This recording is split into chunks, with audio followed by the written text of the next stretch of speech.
Bonjour mes élèves, on va traiter ensemble aujourd'hui le phénomène interaction onde-matière destiné aux élèves de la 4e année section mathématiques, section sciences de l'informatique, mais pour la section sciences expérimentales, la partie réfraction et réflexion et dispersion d'ondes mécaniques et hors programme. On souhaite retenir l'attention de nos élèves et leur implication dans la construction des concepts physiques relatifs à l'interaction onde-matière.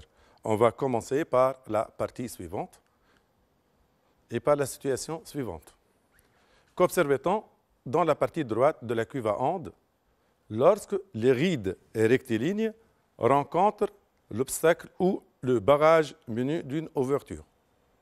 Voilà notre figure qui représente le phénomène où on a une cuve à ondes. On a divisé cette cuve à ondes en deux parties, une partie gauche et une partie droite. Dans la partie gauche, on a des ondes mécaniques qui se propagent le long de cette partie. Ces ondes-là sont périodiques, sinusoïdales et verticales qui sont créées par le vibreur. Qu'est-ce qu'on va observer dans la partie gauche? Mes élèves, certains élèves vont penser que l'obstacle menu d'une petite ouverture va empêcher les rides rectilignes de se propager dans la partie droite de la cuve à ondes. Par contre, d'autres élèves vont penser qu'une partie de rides rectilignes vont passer à travers l'ouverture, comme le montre la figure suivante. Et d'autres élèves qui pensent que les rides rectilignes arrive à contourner l'obstacle à travers la partie ouverte. On va exploiter l'animation numéro 1 pour décrire le phénomène observé.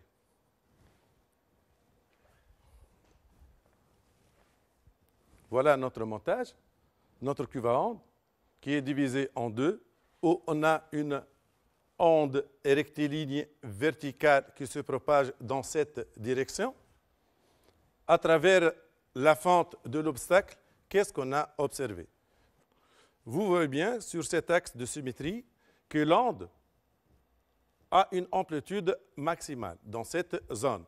Par contre, dans deux autres zones, vous voyez bien que l'amplitude diminue. Même dans d'autres directions, l'amplitude est nulle. On constate bien que l'onde dans la partie droite n'est plus rectiligne et on a un changement de la forme sous forme des arcs de cercle. On dit qu'on a un phénomène de diffraction de l'onde mécanique car on a un changement de la forme de l'onde et vous voyez bien que la fente joue le rôle d'une source ponctuelle comme dans le cas lorsqu'on obtient des rides circulaires, une onde circulaire. Donc, qu'est-ce qu'on a observé? On a observé sur la surface libre de la cuve à ondes, à droite de l'obstacle que l'onde n'est plus rectiligne, et l'ouverture de dimensions comparables à la largeur d'onde et la nouvelle source de l'onde, avec une répartition non homogène de l'amplitude des rides circulaires. On observe une amplitude maximale sur l'axe de symétrie de la figure et une amplitude nulle sur certaines directions et aussi une amplitude non nulle sur d'autres zones. Ce phénomène-là est appelé phénomène de diffraction. Donc, c'est le phénomène de diffraction qui correspond au contournement d'un obstacle par une onde. Et donc, les élèves, le troisième élève qui sont raison pour l'explication du phénomène. On a un contournement de l'obstacle par l'onde. Donc, on va conclure que la diffraction d'une onde est la modification de son trajet par suite sa forme au voisinage d'une ouverture ou d'un obstacle de dimension comparable à sa longueur d'onde lambda. On va exploiter de nouveau l'animation numéro 1 pour montrer expérimentalement que la diffraction d'une onde se fait sans changement de sa longueur d'onde lambda. on reprend notre simulation, on fait stopper la figure, on obtient la figure suivante. Si je prends par exemple deux crêtes consécutives de même nature, 1, 2, 3, on trouve qu'on a deux longueurs d'onde pour cette distance. Donc, c'est l'onde incidente. On va refaire la même chose dans le cas, dans la partie droite, où on a une onde diffractée. On va prendre deux crêtes consécutives de même nature. La première, la deuxième et la troisième, qui correspondent à deux longueurs d'onde, comme dans le cas d'une onde incidente. Donc, on trouve que la distance D, qui correspond à deux longueurs d'onde incidentes, est la même pour deux longueurs d'onde diffractées. Donc, on peut conclure que l'onde incidente est égale à l'onde diffractée. Au cours du phénomène de diffraction, on a conservation de la valeur de la longueur d'onde. Donc, voilà notre figure, notre image. Comme on a dit tout à l'heure que la distance T qui sépare trois crêtes de même nature, qui correspond à deux longueurs d'onde, est la même dans le cas d'une onde diffractée. Donc, lambda' est égal à lambda. À l'aide d'une règle en respectant l'échelle donnée, on mesure la distance, comme on a dit tout à l'heure, D, séparant la première ligne de crête et la troisième ligne de crête. On refait le même travail pour des primes qui se trouvent dans la partie où on a diffraction de l'onde. Sachant que la distance que séparent les trois crêtes est la même. On trouve que ces deux distances, chaque distance correspond à deux longueurs d'onde. Deux longueurs d'onde incidentes, et aussi dans cette partie, on a deux lambda' qui correspond à la longueur d'onde diffractée. On peut écrire que D égale à 2 lambda, et pour la même distance, on a trouvé 2 lambda'. On conclut que lambda égale à lambda', qui est égal à D sur 2. La diffraction d'une onde se fait sans changement de sa longueur d'onde, comme on a vu dans la simulation. On passe maintenant à la tâche suivante. On va de nouveau exploiter l'animation numéro 1, mais maintenant, pour montrer expérimentalement que l'écart angulaire θ entre l'axe de symétrie de la figure et la première direction d'amplitude nulle dépend de l'ouverture de dimension A et la longueur d'onde lambda. Donc, on va prendre cette direction où l'amplitude de l'onde, comme vous voyez dans notre figure, est maximale. Et je cherche maintenant la direction où l'amplitude est nulle. On décrit un arc de cercle qui correspond à un écart angulaire. Donc, voilà la direction où l'amplitude est pratiquement nulle, qui correspond à l'écart angulaire. Vous voyez bien que si je vais varier la largeur de la fente, soit en augmentant la valeur, soit en diminuant. Si j'augmente la valeur de la fente A, qu'est-ce qu'on va observer pour l'écart? Et vous voyez bien que si A augmente, l'écart angulaire diminue. Si on fixe maintenant A, et je vais varier la longueur d'onde. Si la longueur d'onde diminue, et vous voyez bien, si la longueur d'onde diminue, vous voyez bien que l'écart angulaire diminue. Et vice-versa, c'est-à-dire si lambda augmente, l'écart angulaire augmente. Donc, on peut trouver une relation entre l'écart angulaire, lambda et A. Donc, l'écart angulaire dépend de lambda et A. Par suite, θ est égal à lambda sur A. Donc, on a décrit l'expérience. On a apparaître l'écart angulaire θ. Lorsque A augmente, on a constaté bien que θ diminue et vice-versa.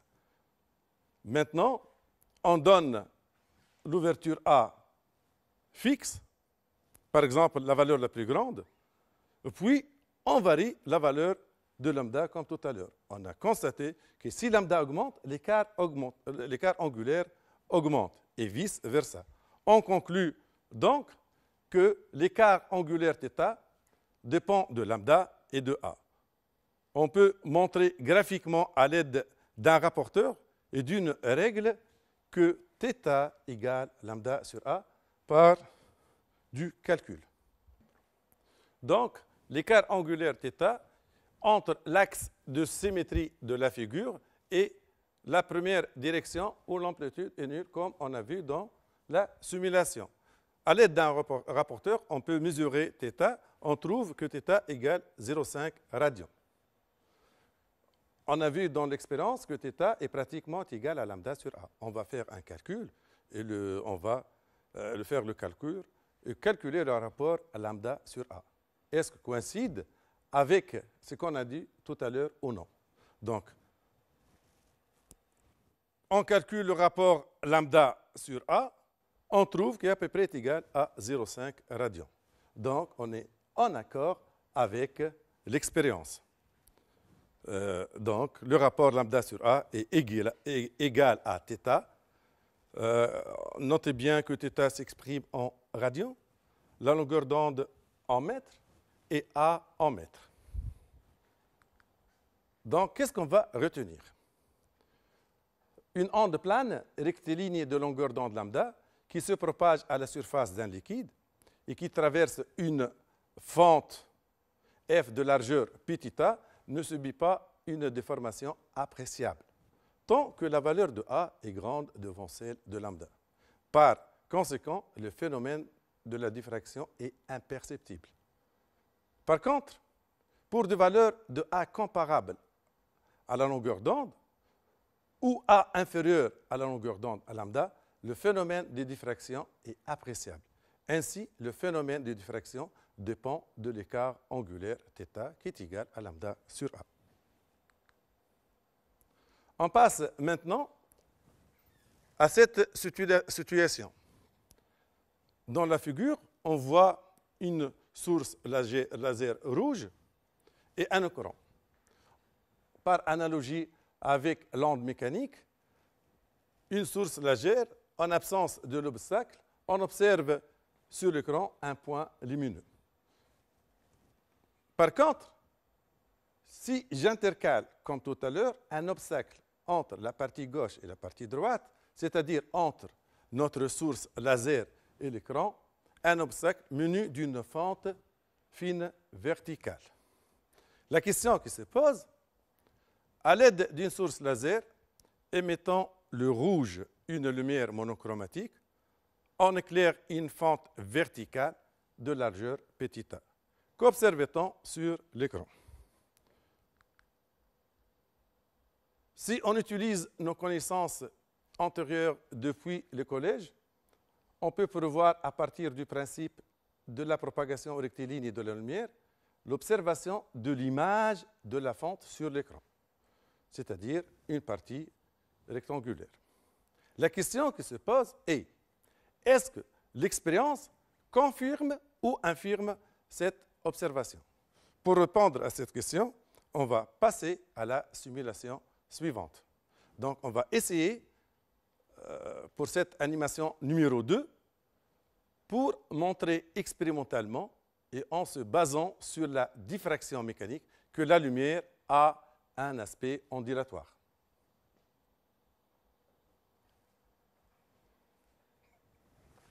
Voilà notre simulation, notre source laser qui se propage en une ligne droite.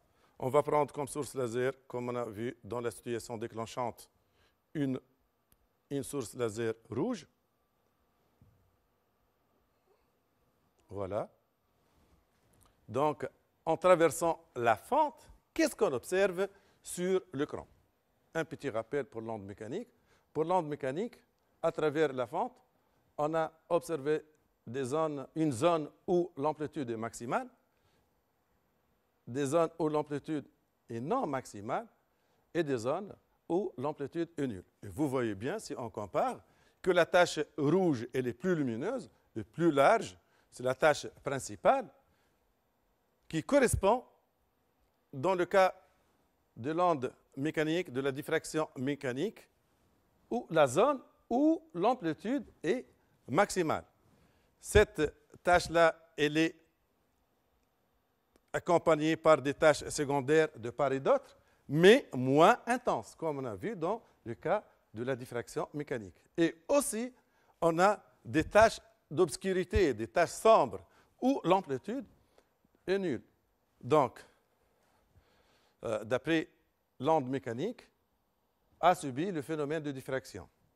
Comme notre source laser a subi une diffraction, un étalement de la lumière.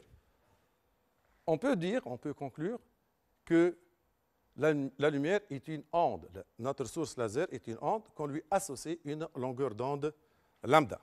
Donc, l'observation. La lumière qui traverse la fine fente verticale donne sur l'écran une figure différente de nos prévisions.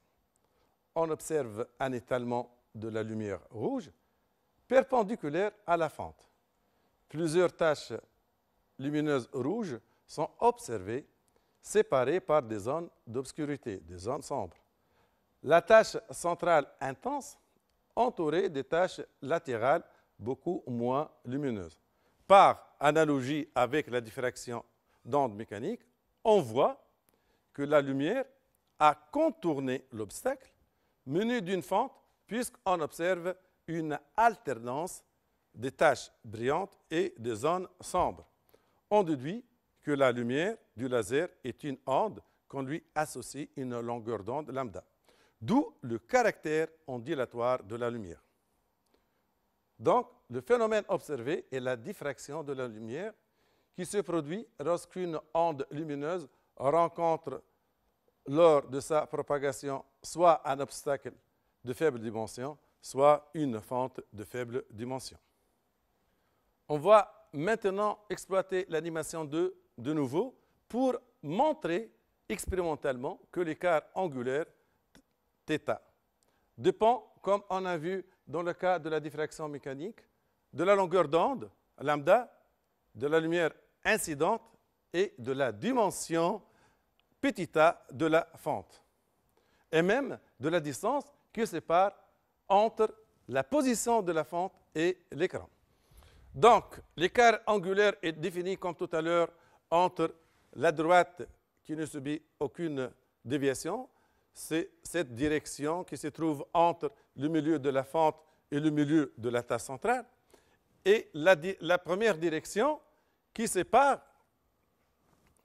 entre la première zone sombre et le milieu de la fente. Tout à l'heure, on a varié lambda, puis on a varié A. On fixe D, la distance qui sépare la fente et l'écran. On fixe A et on va varier lambda. Soit on passe du bleu vers notre laser rouge. Et vous voyez bien que si j'augmente la longueur d'onde lambda, l'écart angulaire augmente. Maintenant, je passe à la couleur rouge. Et vous voyez bien que l'écart angulaire augmente. Donc, je fixe lambda en rouge. Et je vais essayer maintenant de diminuer la valeur de largeur de la fente θ. 29 micromètres. On passe, par exemple,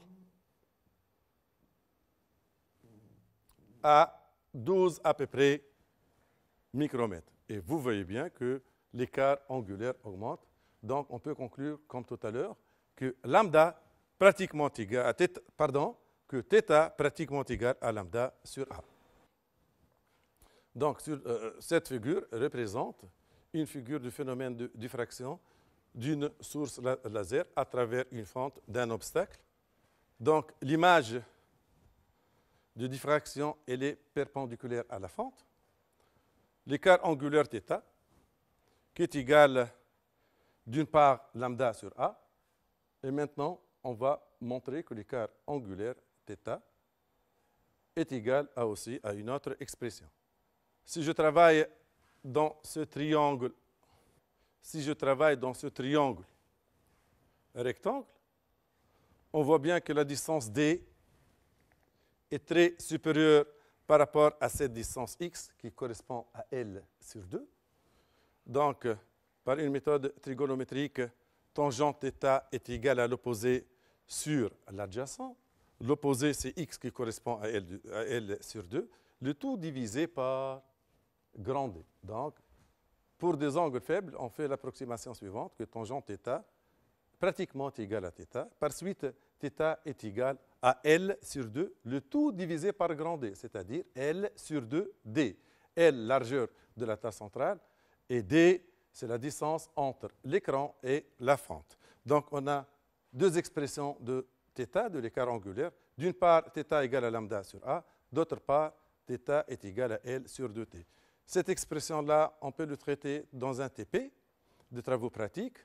On fixe, par exemple, on fixe D, on fixe lambda, et je trace la courbe L en fonction de 1 sur A. On trace la courbe, on trouve qu'on obtient une courbe linéaire passant par l'origine, dont l'expression de la pente est égale à 2D fois lambda. En calculant la pente de la droite, donc la pente de la droite correspond à 2D fois lambda. On calcule lambda, on trouve pratiquement que la valeur expérimentale, pratiquement la même valeur donnée par l'instructeur qu'on le trouve sur notre source laser. Donc, lambda étant longueur d'onde et A l'ouverture de la fente, en n'oubliant pas que θ s'exprime en radians, lambda en mètres, A en mètres, L en mètres et la distance D en mètres. L'essentiel, l'écart angulaire θ est par définition le petit angle sous lequel est vue la moitié de la tâche centrale, depuis l'objet diffractant. D'où l'expression suivante, θ égale à lambda sur A, avec θ l'écart angulaire en radians, lambda l'écart, la longueur d'onde en mètres, et A dimension de la fente en mètres. Quand les dimensions de l'objet diffractant diminuent, la diffraction augmente. Quand la longueur d'onde de la lumière diminue, la diffraction diminue. Plus la dimension de l'objet diffractant se propage de l'ordre de grandeur de la longueur d'onde de la lumière incident, plus la diffraction est importante. Qu'est-ce qu'on va retenir pour cette partie? Donc, c'est le physicien Huygens, en 1690, qui propose d'interpréter la lumière comme une onde. En effet, étant diffractée, la lumière peut être décrite comme une onde. Comme la lumière a un caractère ondulatoire, elle présente pratiquement les mêmes caractéristiques qu'une onde mécanique. On commence par notre première tirée. Une onde lumineuse ou radiation lumineuse est caractérisée par sa longueur d'onde dans le vide lambda, comme on a vu tout à l'heure, exprimée en mètres.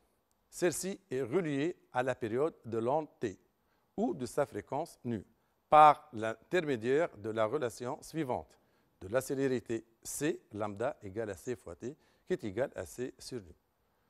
Dans le vide et pratiquement dans l'air, toutes les radiations lumineuses se propagent avec la même célérité, c 3 10 à la puissance 8 mètres seconde moins 1, quelle que soit leur fréquence. Donc, les ondes lumineuses se propagent même dans le vide. Cependant, les ondes mécaniques ont besoin d'un milieu de propagation de se propager. Chers élèves, on passe maintenant à une petite application, une petite évaluation. Je vous laisse lire l'énoncé.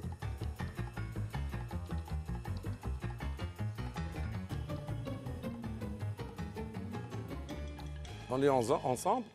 Une fente fine de largeur A est éclairée par un faisceau de lumière monochromatique. Monochromatique, mono c'est-à-dire un, et chromatique c'est-à-dire couleur. De lumière monochromatique, une seule, c'est-à-dire une seule couleur. De longueur d'onde lambda. Sur un écran E, placé au-delà de la fente, perpendiculaire au faisceau de lumière et à une distance grand D, comme on a vu dans la simulation du plan de la fente. Se forme une figure de diffraction, c'est-à-dire un étalement de la lumière de part et d'autre de la tâche centrale qui c'est une tâche la plus brillante. Décrire brièvement la figure de diffraction qui se forme sur eux. Je vous laisse quelques secondes pour réfléchir.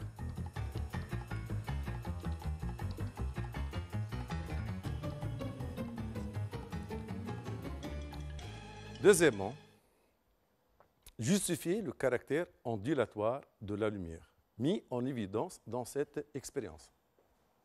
Je répète, justifier le caractère ondulatoire de la lumière, mis en évidence dans cette expérience.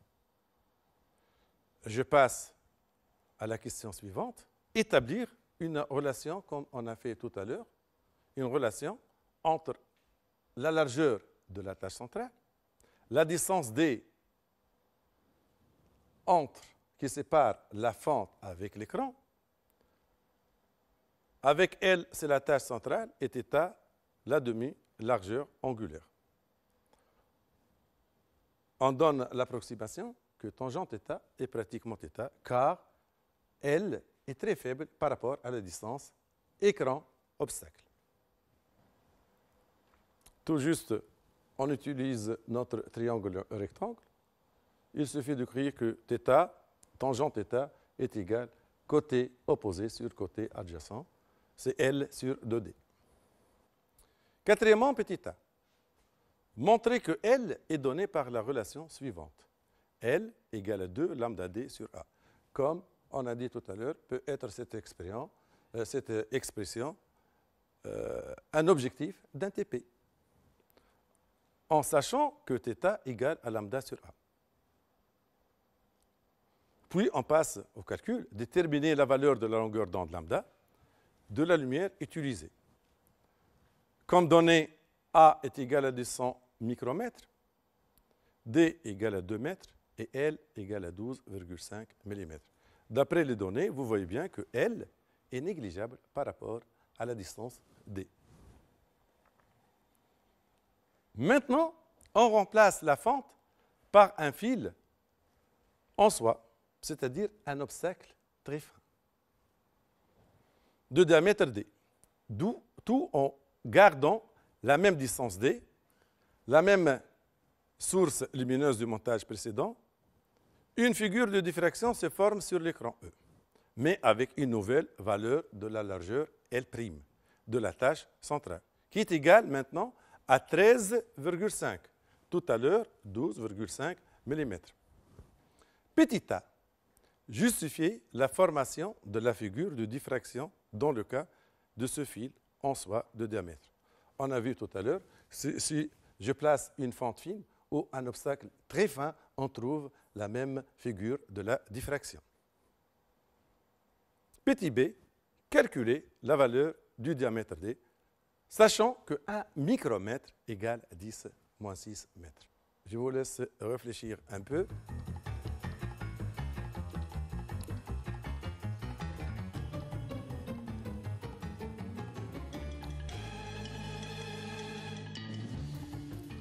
On passe à la correction de notre application.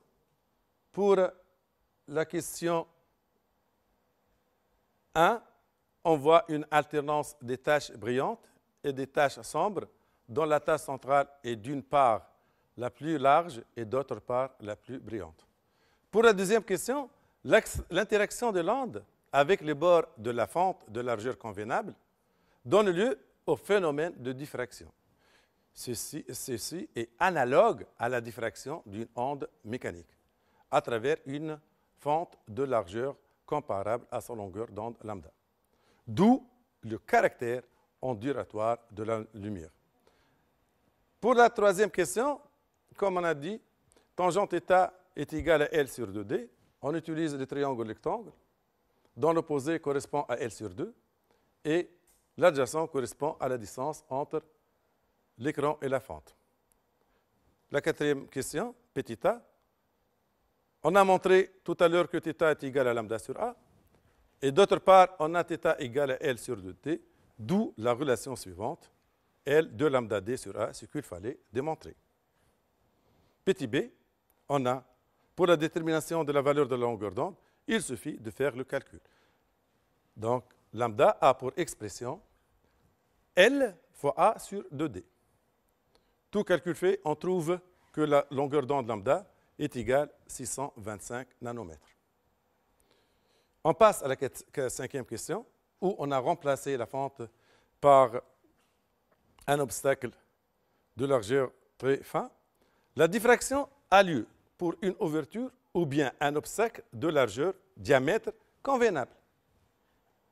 Donc, pour répondre à la question petit b, cinquièmement petit b, il suffit de faire l'égalité. LA sur 2 est égal à L' fois D sur 2. Je simplifie par 2. Je trouve que le diamètre de notre obstacle a pour expression L, qui correspond à la largeur de la tasse centrale, dans le cas d'une fente, petit a, l'ouverture de la fente, et L', la largeur de la tasse centrale, lorsqu'on a remplacé la fente par un obstacle. Tout calcul fait, on trouve que D égale 185 micromètres. Merci de votre attention.